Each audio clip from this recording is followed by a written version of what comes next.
और आइए जरा सीधी आपको तस्वीरें दिखाते हैं। संसद से तस्वीरें मिलना शुरू हो गई हैं। 18वीं लोकसभा की ये तस्वीर आपके सामने है, जहां लोकसभा के भीतर आप देख रहे हैं पहली कतार में प्रधानमंत्री नरेंद्र मोदी, रक्षा मंत्री राजनाथ सिंह, गृह मंत्री अमित शाह बैठे हुए नजर आ रहे हैं। जो नए सांसद हैं वो सब पहुंचते हुए लोकसभा में।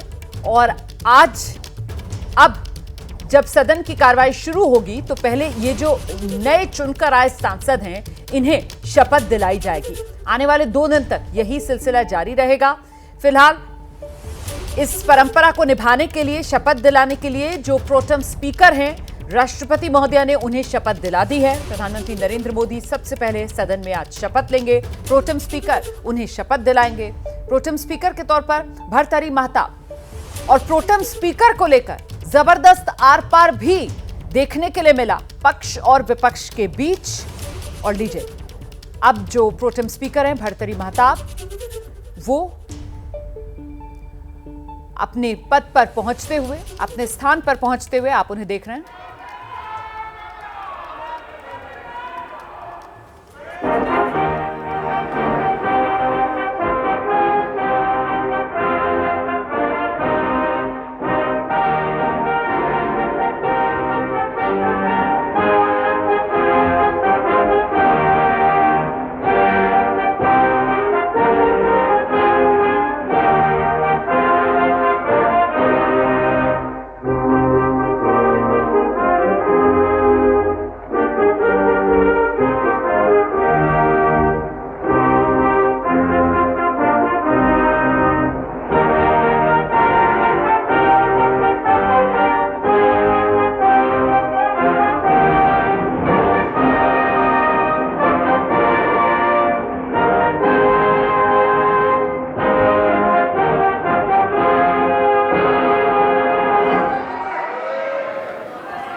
We are meeting today on this first sitting of 18th Lok Sabha, which is a solemn occasion. A new Lok Sabha vested with great and onerous responsibilities for ensuring the welfare of the entire country and our people has been elected under the Constitution. Considering the solemnity of this occasion, and as is customary, we may all stand in silence for a short while before we begin our proceedings.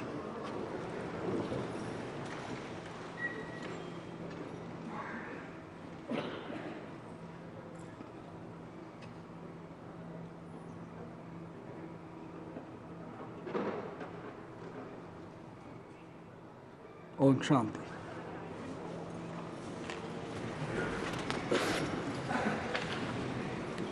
I congratulate all the members who have been elected to the 18th Lok Sabha.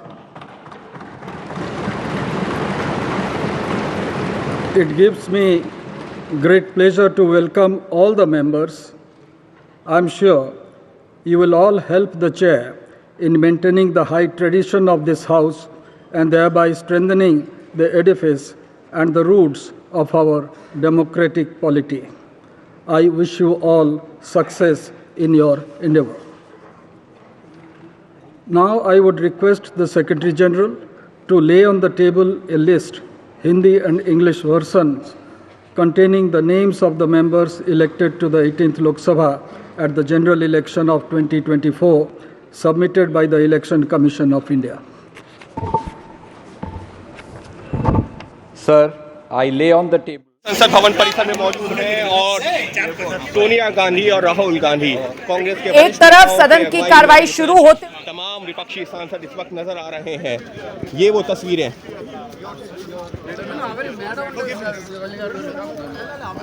जहां पर राहुल गांधी अपने साथी सांसदों से चर्चा करते हुए और संविधान का अपमान के मुद्दे पर ये प्रदर्शन हो रहा है। जिस तरीके से प्रोटेम स्पीकर को लेकर के सरकार का रुख सामने आया है उसको लेकर के प्रदर्शन, और तमाम विपक्षी सांसद इस वक्त कुछ उसी तर्ज पर प्रदर्शन के लिए इकट्ठा हुए हैं। इनका यही कहना है कि प्रोटेम स्पीकर को लेकर के जो एक पद्धति रही है उसका सरकार अनादर कर रही है और उसी के खिलाफ ये प्रदर्शन किया जा रहा है। इसको लेकर के सोनिया गांधी भी यहाँ पर नजर आ रही हैं और राहुल गांधी और जो तमाम पार्टी के बड़े नेता हैं, फिर चाहे मल्लिकार्जुन खड़गे हो या फिर अन्य नेता, वो इस वक्त इकट्ठा हुए हैं उस जगह पर जहाँ पर पहले गांधी प्रतिमा रखी हुई थी, लेकिन अब उसको शिफ्ट किया गया है। लेकिन ये वो तमाम सांसद जो इकट्ठा हुए हैं, कई लोगों के हाथों में संविधान की किताबें अभी भी नज़र आ रही हैं और इसी को लेकर के जो है ये प्रदर्शन हो रहा है। कॉन्स्टिट्यूशन ऑफ इंडिया की ये किताब, जय संविधान का नारा देते हुए ये तमाम सांसद इकट्ठा हुए हैं पुराने संसद भवन परिसर के ठीक सामने और जाना है नए संसद भवन के मुख्य द्वार तक। अंकित गुप्ता, ABP न्यूज़, दिल्ली। तो आपने ये देखा कि एक तरफ लोकसभा के भीतर सदन में कार्रवाई शुरू हो गई है और दूसरी तरफ विपक्ष के सांसद अभी भी सदन के भीतर नहीं पहुंचे हैं, वो बाहर ही मौजूद हैं। पुराने संसद भवन परिसर से नए संसद भवन परिसर तक ये संविधान की प्रतियां लेकर मार्च करते हुए, और वहीं दूसरी तरफ लोकसभा के भीतर अब नए चुनकर आए सांसदों को शपथ दिलाने का सिलसिला शुरू होने जा रहा है। सबसे पहले प्रधानमंत्री नरेंद्र मोदी को शपथ दिलाई जाएगी, जरा सुनते हैं। Ministers of State Independent Charge and Ministers of State. Thereafter, the names of other members, state, union territory wise, in alphabetical order will be called. The names of members who are not able to take the oath or make the affirmation at the first call will be called again at the end. If the name of any member is not pronounced correctly, it may be kindly be excused. Honorable members, on the name of a member being called by the Secretary General, the member may proceed from the place she or he is occupying to one of the podiums placed on either side of the Speaker's chair. A copy of the form for oath or affirmation in accordance with the third schedule to the Constitution of India, as the case may be, will be kept for the use of the member. The member will face the House while making the oath or affirmation and then wish the chair. Thereafter, the member will proceed to show the original election certificate at the table of the House and sign the roll of members which is placed on the table. Now, Secretary General. Prime Minister Shri Narendra Modi.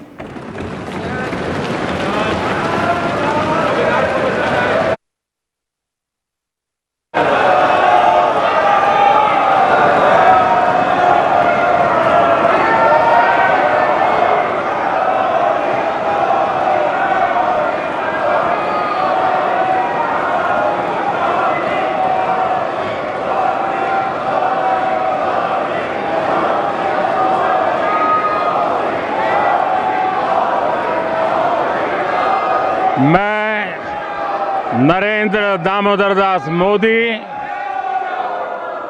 जो लोकसभा का सदस्य निर्वाचित हुआ हूं, ईश्वर की शपथ लेता हूं कि मैं विधि द्वारा स्थापित भारत के संविधान के प्रति सच्ची श्रद्धा और निष्ठा रखूंगा। मैं भारत की प्रभुता और अखंडता अक्षुण्ण रखूंगा तथा जिस पद को मैं ग्रहण करने वाला हूं उसके कर्तव्यों का श्रद्धापूर्वक निर्वहन करूंगा।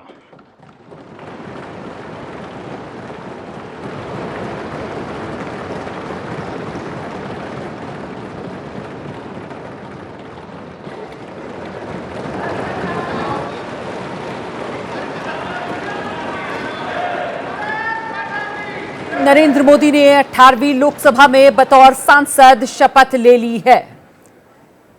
तो सांसद के तौर पर प्रधानमंत्री नरेंद्र मोदी ने शपथ ली और देखिए इससे पहले जो प्रोटेम स्पीकर हैं वो बाकायदा क्रम बता चुके हैं।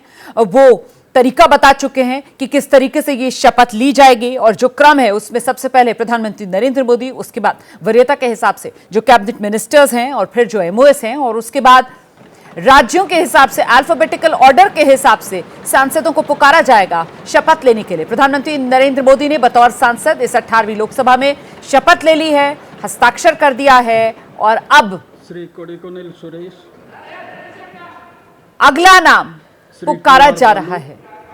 ये उनके नाम पुकारे जा रहे हैं जिन्हें पीठासीन पैनल में शामिल किया गया है। तो क्रम के हिसाब से पहले जो पीठासीन पैनल में शामिल सांसद हैं उनके नाम यहां पर पुकारे जा रहे हैं, लेकिन गौर करने वाली बात यह है कि विपक्ष की तरफ से जिन सांसदों को इस पीठासीन पैनल में शामिल किया गया है वो इसका बहिष्कार कर रहे हैं। निर्वाचित हुआ हूं, ईश्वर की शपथ लेता हूं कि मैं विधि द्वारा स्थापित भारत के संविधान के प्रति सच्ची श्रद्धा और निष्ठा रखूंगा। मैं भारत की प्रभुता और अखंडता अक्षुण्ण रखूंगा तथा जिस पद को मैं ग्रहण करने वाला हूं उसके कर्तव्यों का श्रद्धापूर्वक निर्वहन करूंगा।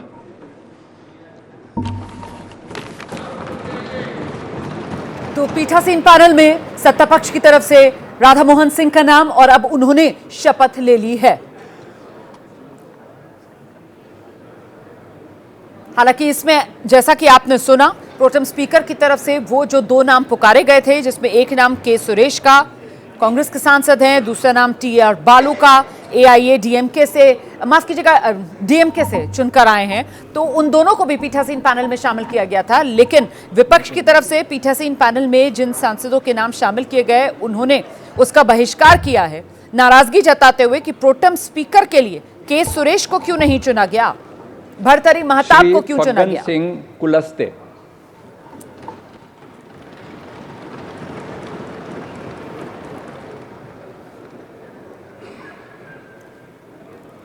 और राधा मोहन सिंह के बाद अब फग्गन सिंह कुलस्ते को बुलाया गया है शपथ लेने के लिए पीठासीन पैनल में, इनका भी नाम शामिल है।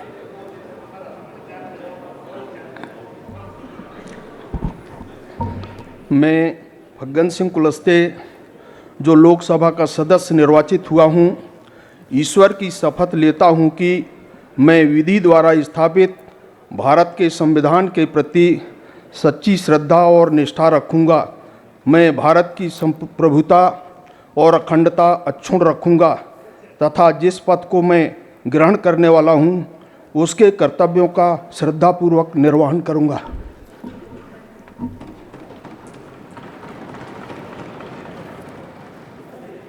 फग्गन सिंह कुलस्ते ने भी शपथ ले ली है। प्रधानमंत्री नरेंद्र मोदी, राधा मोहन सिंह, फग्गन सिंह कुलस्ते अभी तक ये शपथ ले चुके हैं। प्रोटेम स्पीकर फिलहाल प्रधानमंत्री के बाद जो पीठासीन पैनल में सांसद नाम जिनका चयनित किया गया उन्हें शपथ दिला रहे हैं, और इसके बाद क्रमवार हिसाब से जो कैबिनेट मंत्री हैं उन्हें शपथ दिलाने का सिलसिला शुरू होगा। एमओएस जो चुने गए हैं वो शपथ लेंगे यहां पर, और फिर अल्फाबेटिकल ऑर्डर में राज्यों के हिसाब से, यूनियन टेरिटरीज के हिसाब से सांसदों को यहां शपथ के लिए पुकारा जाएगा। बंदोपाध्याय। अच्छा, सुदीप बंदोपाध्याय टीएमसी से आते हैं, ये भी पीठासीन पैनल में नामित किए गए हैं, लेकिन यहां पर इंडिया गठबंधन तो विरोध में है, टीएमसी की तरफ से भी कैबिनेट मिनिस्टर बहिष्कार किया गया। श्री इसी वजह राजनाथ से सिंह सुदीप बंदोपाध्याय भी नहीं पहुंचे हैं उस कैपेसिटी में शपथ लेने के लिए, और अब केंद्रीय मंत्रियों का सिलसिला शुरू होगा शपथ लेने के लिए। वरीयता के हिसाब से सबसे पहले रक्षा मंत्री राजनाथ सिंह सांसद के तौर पर 18वीं लोकसभा में शपथ लेने के लिए पहुंच गए। मैं राजनाथ सिंह जो लोकसभा का सदस्य निर्वाचित हुआ हूं, ईश्वर की शपथ लेता हूं कि मैं विधि द्वारा स्थापित भारत के संविधान के प्रति सच्ची श्रद्धा और निष्ठा रखूंगा।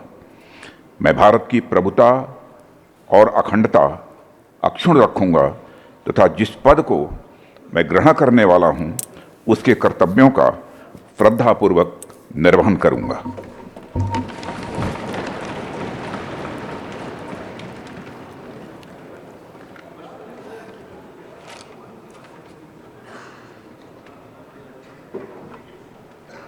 केंद्रीय मंत्रियों का सिलसिला शुरू हो गया अब शपथ लेने का। राजनाथ सिंह जी ने शपथ ले ली है 18वीं लोकसभा में बतौर सांसद, और अगला नाम जो है वो बहुत मुमकिन है कि गृहमंत्री अमित शाह का पुकारा जाएगा और फिर आप नितिन गडकरी को भी देख रहे हैं। ये पहली पंक्ति में बैठे हुए वो मंत्री मोदी सरकार में वरीयता के हिसाब से जिन्हें एक एक कर 18वीं लोकसभा में बतौर सांसद शपथ लेने के लिए बुलाया जा रहा है। भर्तृहरि महताब को आप देख रहे हैं प्रोटेम स्पीकर के तौर पर अपनी ड्यूटी निभाते हुए। श्री अमित शाह। 18वीं लोकसभा में सांसद के तौर पर गृहमंत्री अमित शाह बतौर सांसद शपथ लेंगे। गांधीनगर से दूसरी बार चुनकर लोकसभा पहुंचे हैं। मैं अमित अनिल चंद्र शाह, जो लोकसभा का सदस्य निर्वाचित हुआ हूं, ईश्वर की शपथ लेता हूं कि मैं विधि द्वारा स्थापित भारत के संविधान के प्रति सच्ची श्रद्धा और निष्ठा रखूंगा। मैं भारत की प्रभुता और अखंडता अक्षुण्ण रखूंगा तथा जिस पद को मैं ग्रहण करने वाला हूं, उसके कर्तव्यों का श्रद्धापूर्वक निर्वहन करूंगा।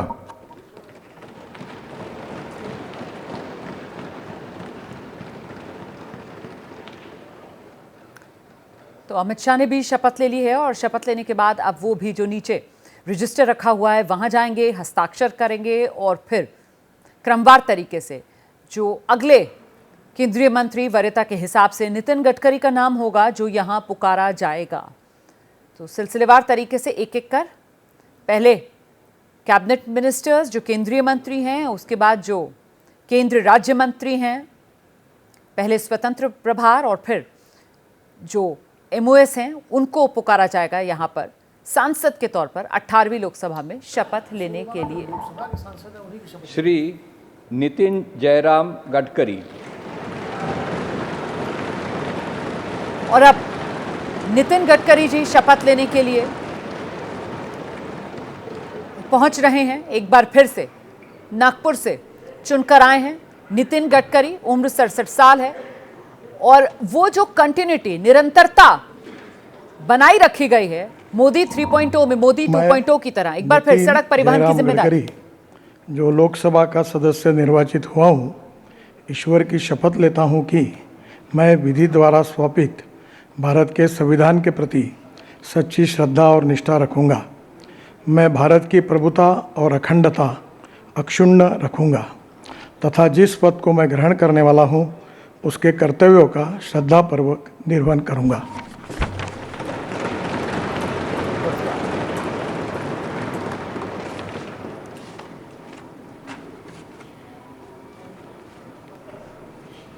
तो ये सिलसिला अब यूं ही जारी रहेगा। नितिन गडकरी ने भी शपथ ले ली है और अब इस क्रम में बहुत मुमकिन है कि शिवराज सिंह चौहान जो हैं, अगला नाम उनका यहां पर पुकारा जाए।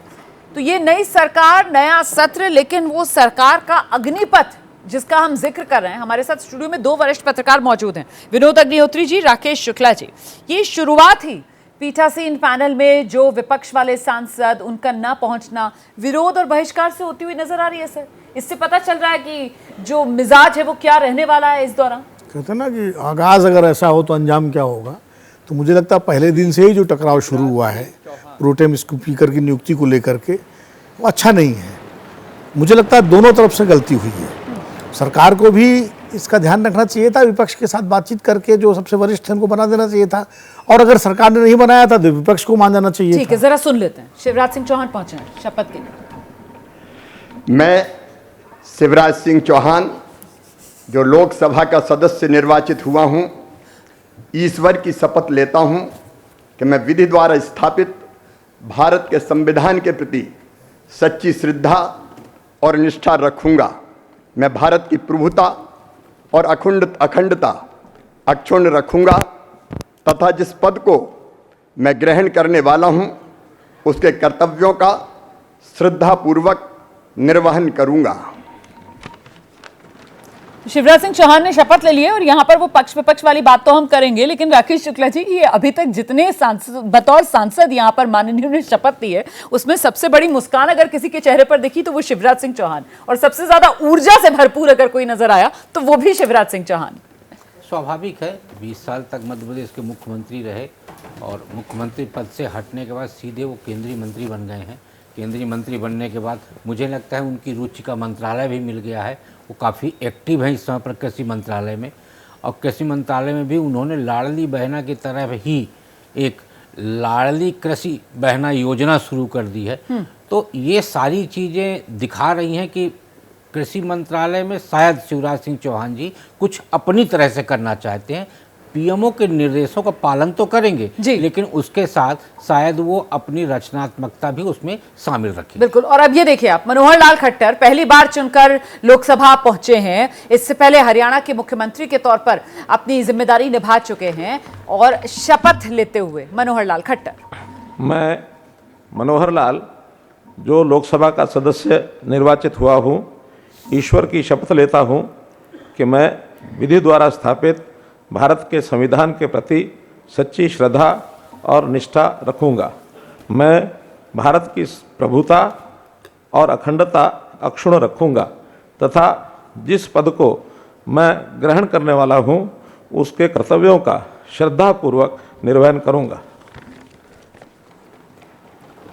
तो बड़ी जिम्मेदारी मोदी सरकार में मनोहर लाल खट्टर को दी गई है। ऊर्जा से लेकर शहरी विकास तक का जिम्मा मनोहर लाल खट्टर के हिस्से में आया है और ऐसे में बतौर सांसद 18वीं लोकसभा में मनोहर लाल खट्टर ने शपथ ले ली है। वो जो हम चर्चा इससे पहले कर रहे थे विनोद सर, आपने कहा कि दोनों ही बराबर के जिम्मेदार हैं, विपक्ष भी और सत्ता पक्ष भी। प्रोटेम स्पीकर, मतलब प्रोटेम स्पीकर को लेकर भी नाक का सवाल बना दिया है। हाँ। सरकार ने यह संदेश दिया कि हम अपने तरीके से चलेंगे। अब विपक्ष ने कहा कि आप चलोगे अपने तरीके से तो हम भी अपने तरीके से चलेंगे। अब वो आज वहाँ प्रदर्शन कर रहे हैं, जबकि आज बेहतर होता सब इकट्ठा होते और एक साथ शपथ हो रही होती, कितना अच्छा होता। ये भी अपने आप में हैरान करती हैं तस्वीरें कि एक तरफ शपथ हो रही है और सदन की कार्रवाई शुरू हो रही है इस मौके पर, और जो विपक्ष के सांसद हैं वो बाहर हाथ में उनके संविधान की प्रतियां और वो अपना विरोध दर्ज करा रहे हैं। देखिए रोमाना जी, संविधान को इन्होंने राजनीतिक तौर पे एक बार इस्तेमाल किया, मुझे लगता है उसका फ़ायदा भी मिला, लेकिन प्रोटेम स्पीकर की नियुक्ति में संवैधानिक व्यवस्था का कहीं उल्लंघन नहीं हुआ। ये सदन जो है वो परंपरा और नियमों से चलता है, और मुझे लगता है ये दोनों चीज़ें सत्ता पक्ष में रहते हुए कांग्रेस ने भी वही किया और विपक्ष में रहते हुए अब उस चीज़ को मानना जरूरी है। HD ಕುಮಾರಸ್ವಾಮಿ ಎಂಬ ಹೆಸರಿನವನಾದ ನಾನು ಲೋಕಸಭೆ ಸದಸ್ಯನಾಗಿ ಚುನಾಯಿತನಾದವನಾಗಿ ಕಾನೂನು ಮೂಲಕ ಸ್ಥಾಪಿತವಾದ ಭಾರತದ ಸಂವಿಧಾನಕ್ಕೆ ಸತ್ಯ ಶ್ರದ್ಧೆಯನ್ನು ಮತ್ತು ನಿಷ್ಠೆಯನ್ನು ಹೊಂದಿರುತ್ತೇನೆಂದು ಭಾರತದ ಸಾರ್ವಭೌಮತ್ವವನ್ನು ಮತ್ತು ಅಖಂಡತೆಯನ್ನು ಎತ್ತಿ ಹಿಡಿಯುತ್ತೇನೆಂದು ಮತ್ತು ನಾನು ಈಗ ಕೈಗೊಳ್ಳಲಿರುವ ಕರ್ತವ್ಯವನ್ನು ಶ್ರದ್ಧಾಪೂರ್ವಕವಾಗಿ ನಿರ್ವಹಿಸುತ್ತೇನೆಂದು ದೇವರ ಹೆಸರಿನಲ್ಲಿ प्रमाण ಮಾಡುತ್ತೇನೆ।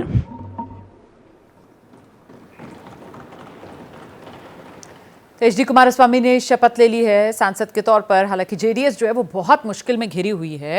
कर्नाटक में जिस तरीके से पहले तो प्रज्वल रेवन्ना ही थे, लेकिन उसके बाद अब एक और भतीजे HD कुमारस्वामी के, और वो भी प्रज्वल के भाई, बिल्कुल प्रज्वल के भाई, और वो भी अब आरोपों में घिर गए हैं। विनोद सर, बड़ा दुखद है देवगौड़ा परिवार के साथ इस तरह का मतलब जो आरोप जिस तरह लगे हैं।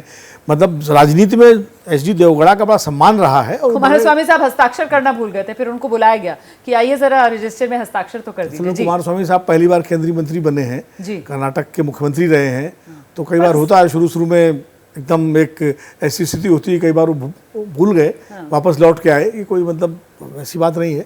लेकिन मैं कह रहा था ये परिवार जो है कर्नाटक की राजनीति में एक प्रथम परिवार की स्थिति थी, और ऐसी स्थिति में इस तरह के आरोपों के बाद इस परिवार का घिरना ये बहुत ही राजनीति के लिए बहुत दुखद है, और कर्नाटक के लिए भी अच्छी बात नहीं है, क्योंकि किसान नेता के रूप में एक छवि रही है देवगौड़ा की, पूर्व प्रधानमंत्री रहे हैं। नैतिकता वाली गिरावट है, देखिए वो किस तरीके से उजागर हुई है, जिस तरीके के आरोपों में ये पूरा परिवार घिरा है। और पीयूष गोयल पहली बार चुनकर आए हैं लोकसभा।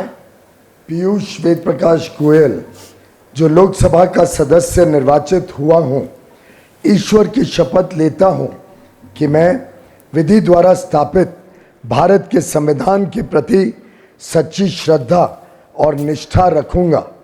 मैं भारत की प्रभुता और अखंडता अक्षुण्ण रखूंगा तथा जिस पद को मैं ग्रहण करने वाला हूं उसके कर्तव्यों का श्रद्धापूर्वक निर्वहन करूंगा। पीयूष गोयल 3 बार राज्यसभा के सांसद रहे, लोकसभा में पहली बार चुनाव लड़ा और पहली बार जीतकर लोकसभा में आए हैं। और ये वो रणनीति रही जो इस बार बीजेपी की तरफ से अपनाई गई विनोद जी, कि अपने पूर्व मुख्यमंत्रियों, राज्यसभा सांसदों को चुनाव मैदान में उतारा बीजेपी ने। हाँ, किसी तरह का जोखिम नहीं उठाया भाजपा ने। जो मजबूत नेता थे और जहाँ से उनकी जीतने की संभावनाएं थी, जैसे शिवराज सिंह चौहान को विदिशा से लड़ाया गया, इस तरह से जो है खट्टर साहब को करनाल से लड़ाया गया, तो कई पूर्व मुख्यमंत्री और मजबूत, पीयूष गोयल राज्यसभा में थे, उनका कार्यकाल भी था, लेकिन उनको मुंबई से चुनाव लड़ाया गया। और पीयूष गोयल वैसे भी वरिष्ठ नेता हैं भाजपा के, और पिछले उसमें जो है पिछली सरकार में राज्यसभा में के वो नेता भी रहे, भारतीय जनता पार्टी के सदन के नेता रहे, तो उनका महत्व तो वैसे भी है। और अब देखिए वरिष्ठाक्रम में भी मुख्यमंत्रियों के बाद उनको ही शपथ दिलाई जा रही है, तो ये भी अपने आप में जताता ये देखिए, आप धर्मेंद्र प्रधान शिक्षा मंत्री हैं और वो जब शपथ लेने जा रहे हैं तो विपक्ष की तरफ से नारेबाजी हो रही है। जोरदार तरीके से विपक्ष के सांसद नारे लगा रहे हैं, वहां पर शेम शेम वाले नारे वहां पर सुनाई पड़ रहे हैं। मु धर्मेंद्र प्रधान लोकसभा सदस्य रूपे निर्वाचित होई ईश्वर नाम शपथ करुअछि जे मु विधि द्वारा स्थापित भारतर संविधान प्रति श्रद्धा और निष्ठा रखिबी। मु भारतर सार्वभौमत्व और अखंडता अक्षुण्ण रखिबी एवं मु जेउ पद ग्रहण करने को जाऊँगी ताहार कर्तव्य श्रद्धापूर्वक निर्वाह करिबी। तो धर्मेंद्र प्रधान ने शपथ ले ली है, लगातार दूसरी बार लोकसभा चुनाव जीते हैं धर्मेंद्र प्रधान। शिक्षा मंत्री के तौर पर जिम्मेदारी निभा रहे हैं, और जो पेपर लीक वाले 2 मुद्दे सामने आए उसके बाद विपक्ष के निशाने पर इस समय सत्ता पक्ष में अगर सबसे ज्यादा कोई मंत्री है तो वो धर्मेंद्र प्रधान ही हैं। और इसीलिए धर्मेंद्र प्रधान का जब नाम पुकारा गया और जिस समय वो शपथ लेने के लिए आगे बढ़े, उस समय विपक्ष के सांसदों की तरफ से भी जमकर वहां पर नारेबाजी की गई। शेम शेम के नारे जो वहां पर गूंजते सुनाई पड़े। विपक्षी सांसद पहुंच गए हैं, बैठे हुए आपको नजर आ रहे हैं। लाल टोपी लगाए अखिलेश यादव भी नजर आ रहे हैं, और वहीं पर आगे की पंक्ति में राहुल गांधी भी बैठे हुए नजर आ रहे हैं। और अब नाम पुकारा गया है जीतन राम मांझी का। सहयोगी दल हमसे आते हैं, पहली बार लोकसभा पहुंचे हैं चुनाव जीतकर। क्या कह रहे हैं मल्लिकार्जुन खड़गे, जरा सुनते हैं। और गांधी जी की यहाँ थी, यानी हर नॉर्म्स को, डेमोक्रेटिक नॉर्म्स को तोड़ रहे हैं। इसीलिए आज हम ये दिखाना चाहते हैं, भाई मोदी जी आप संविधान के तहत चलिए। इमरजेंसी की बात नहीं, देखो इमरजेंसी के 50 साल हो रहे, बोले तो तुम इमरजेंसी से without declaring emergency you are doing it. इसीलिए हर बार वही बात बोल के आप कितने दिन ऐसा ही अपनी हुकूमत करना चाहते हैं। तो कांग्रेस अध्यक्ष मल्लिकार्जुन खड़गे को आप सुन रहे थे। निर्वहन करूंगा।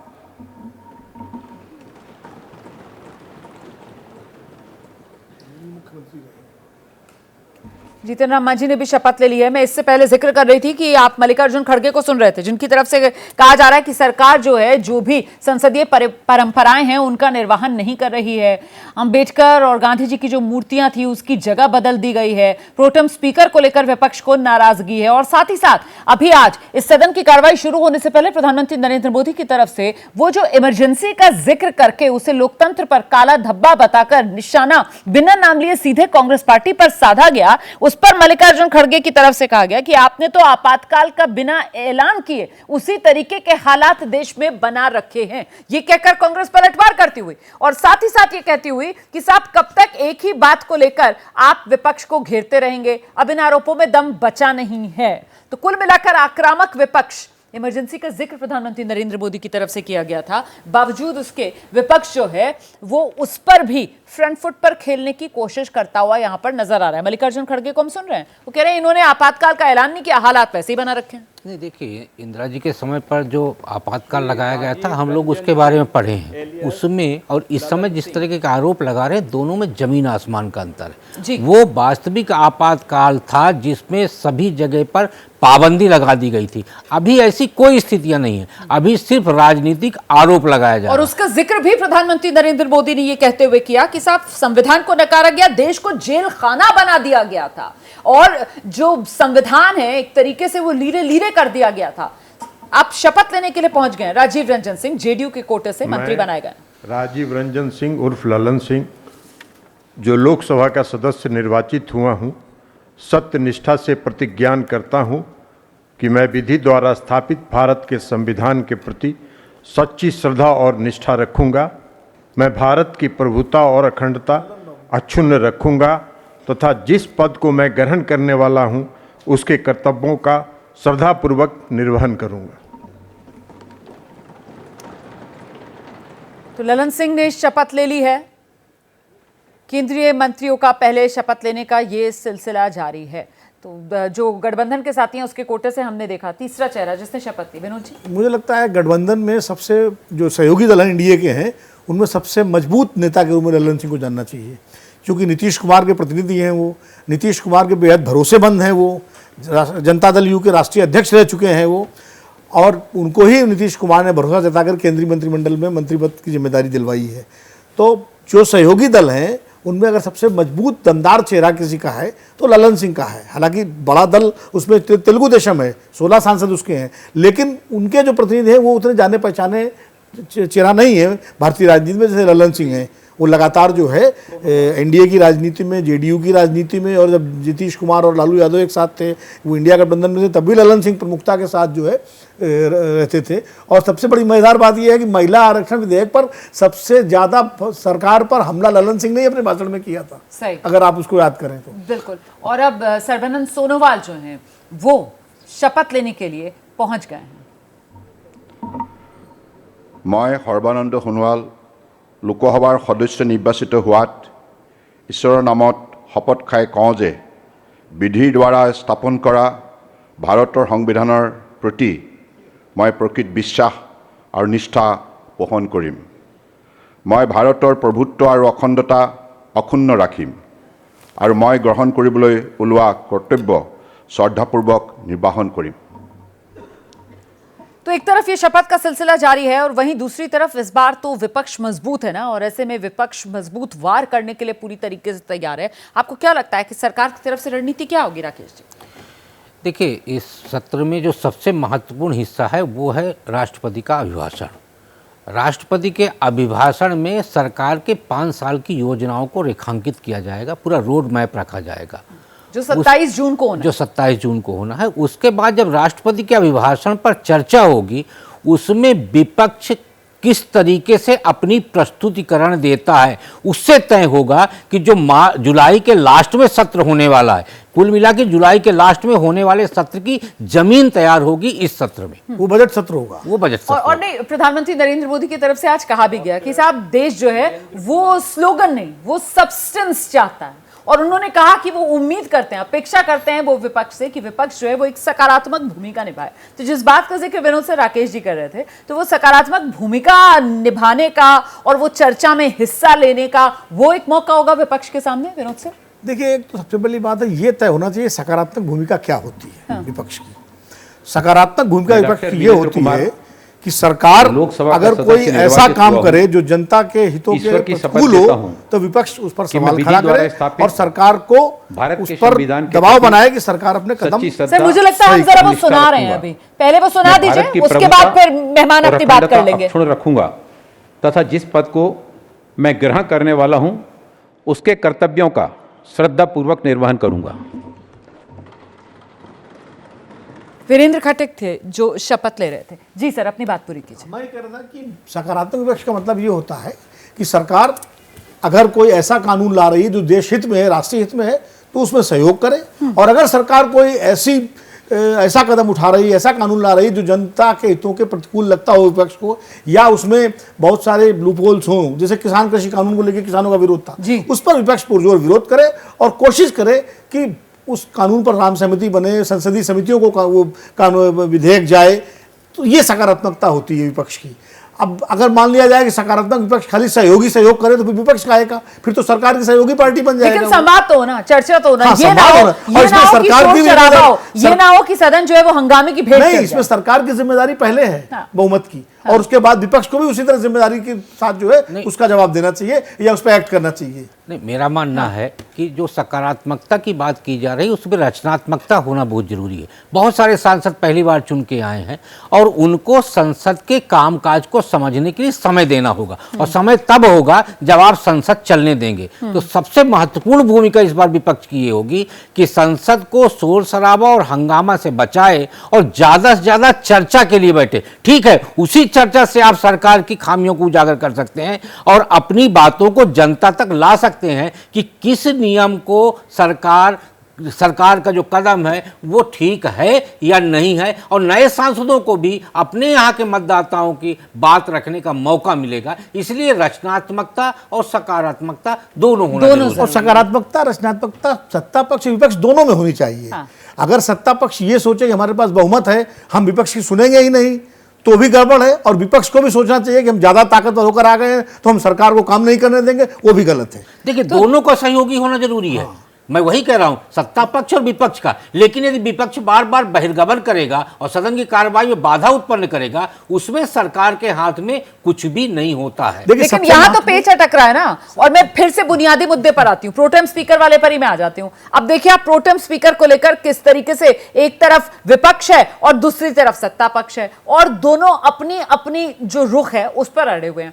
अब सत्ता पक्ष क्या कह रहा है? सत्ता पक्ष कह रहा है कि ये लगातार 7वीं बार चुनकर आए। विपक्ष क्या कह रहा है कि वो 8 बार के सांसद हैं। ठीक है, वो लगातार नहीं चुने हुए, लेकिन वो 8 बार के सांसद हैं। अब इसे किस तरीके से देखा जाए? पहले आप आइए विनोद जी, फिर आपके पास। देखिए, ये बड़ा ग्रे एरिया है कि प्रोटेम स्पीकर, अब उसमें यह है कि वरिष्ठतम सदस्य हो।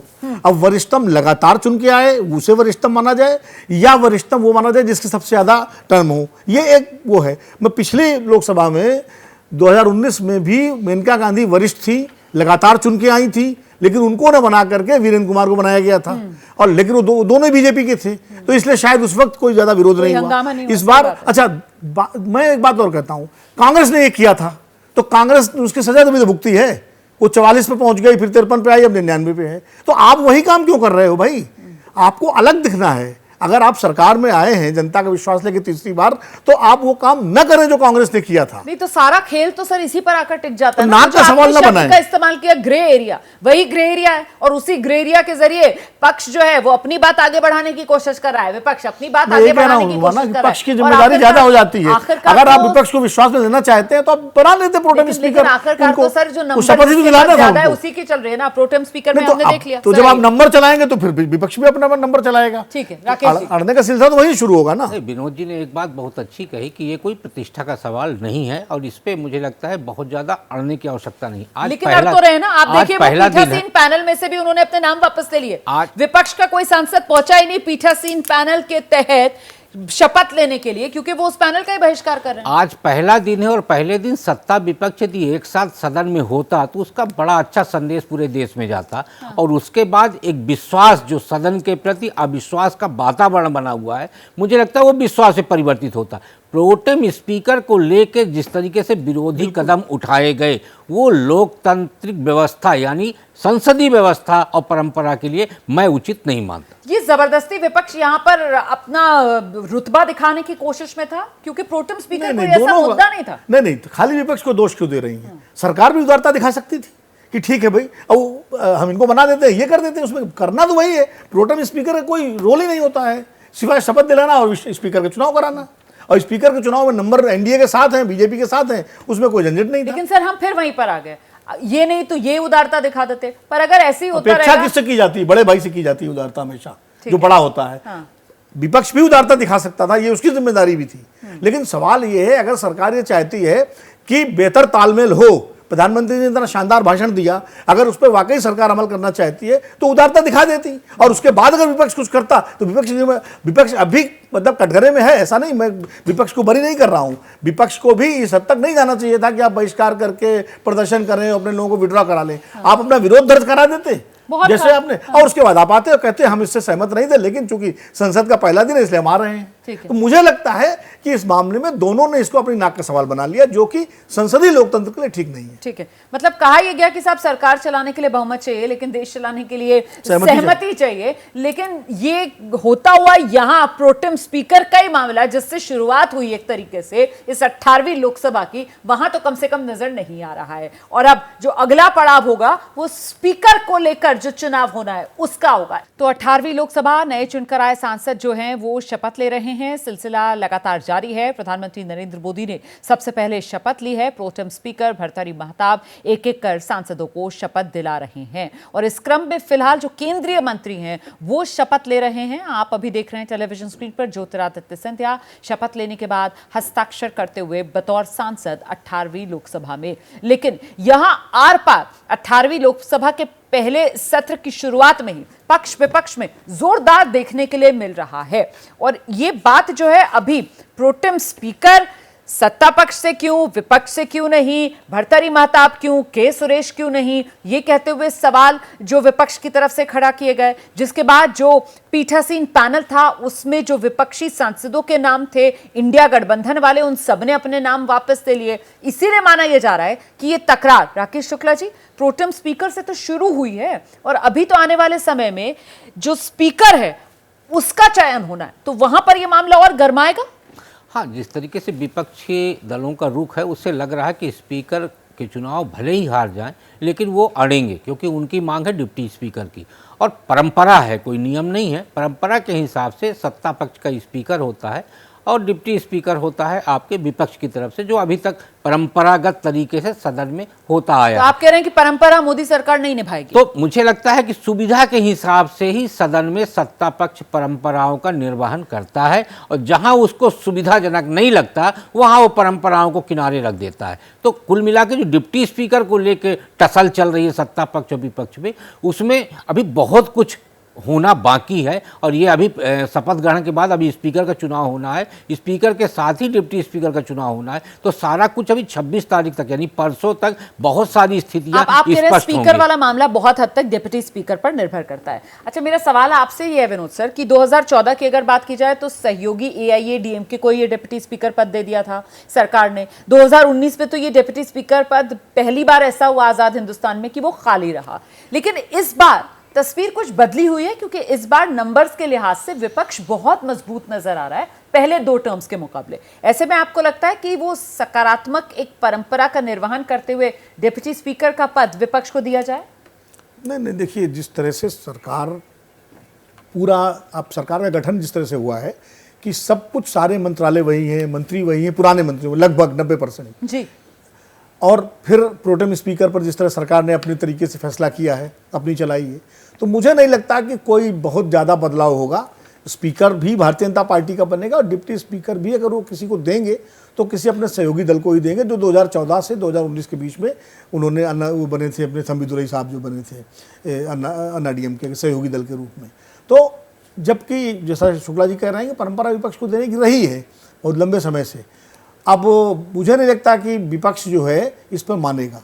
और अभी तक परंपरा ये रही है कि लोकसभा के अध्यक्ष का चुनाव नहीं हुआ है, वो निर्विरोध निर्वाचित हुए हैं जी। और एक बड़े अच्छा संकेत जाता है उससे, क्योंकि उनको दलगत राजनीति से ऊपर माना गया है जी। और ये माना गया है कि सदन के अंदर कार्यवाही के सर्वोच्च अधिकारी जो है अध्यक्ष होते हैं है। और वो दलगत राजनीति से अलग होकर काम करते हैं। है। तो ऐसे में चुनाव हो जाता है, तो चुनाव में फिर जाहिर है फिर वो बहुमत और अल्पमत का मसला आ जाता है और एक तरह से स्पीकर भी पार्टी बन जाते हैं घोषित रूप से, तो बचा जाता है। बड़ी बात आप कह रहे हैं कि पहली बार ही होगा अगर इस बार चुनाव होगा, क्योंकि आज तक कभी ऐसा हुआ नहीं है कि स्पीकर पद के लिए चुनाव हो। लेकिन यहां पर जिस तरीके की आर पार अभी से देखने के लिए मिल रही है प्रोटेम स्पीकर से ही, तो बहुत मुमकिन ऐसा लग रहा है कि इस बार शायद लोकसभा स्पीकर के लिए भी चुनाव हो जाए। इस बीच एक और बड़ी खबर मैं आपको बताती हूं। देखिए, बीजेपी जो है वो कल से संविधान के मुद्दे पर विपक्ष को एक्सपोज करने का एक महाअभियान शुरू करने जा रही है। इमरजेंसी की सालगिरह का मौका है, 50 साल पूरे हो रहे हैं, जिसको लेकर प्रधानमंत्री नरेंद्र मोदी ने आज जब 18वीं लोकसभा की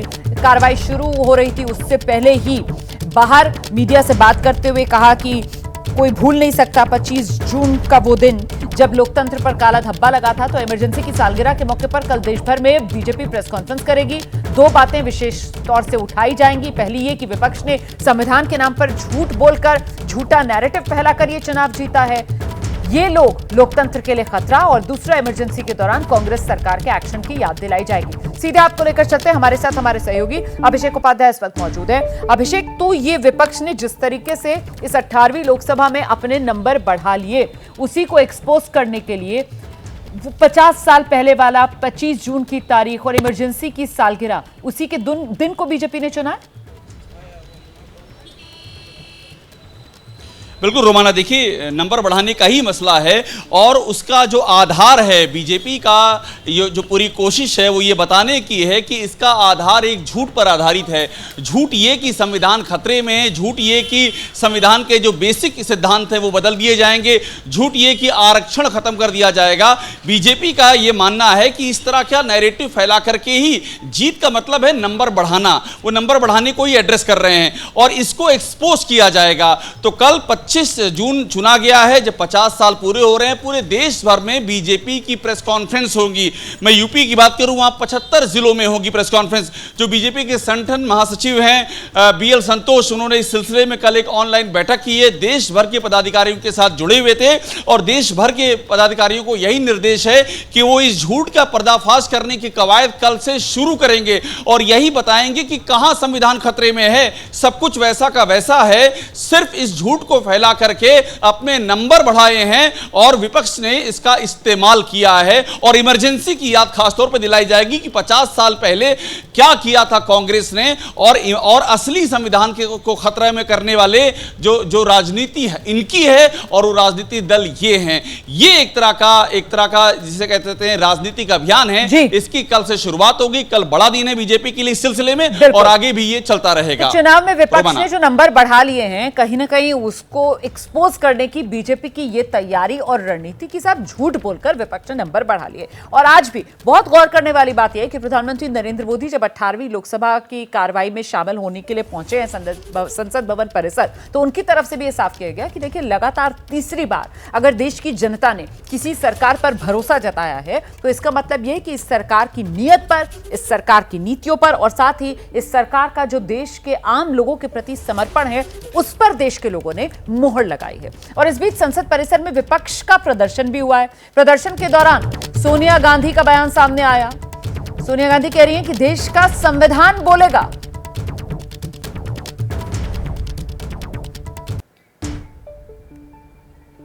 संविधान की कॉपी हाथ में, किस तरह से आप बताना चाहते हैं कि संविधान का ये बोलने संविधान, मैम संविधान की कॉपी हाथ में, किस तरह से आप बताना चाहते हैं कि संविधान का ये बोलने संविधान, मैम संविधान की कॉपी हाथ में, किस तरह से आप बताना चाहते हैं कि संविधान का ये बोलने संविधान।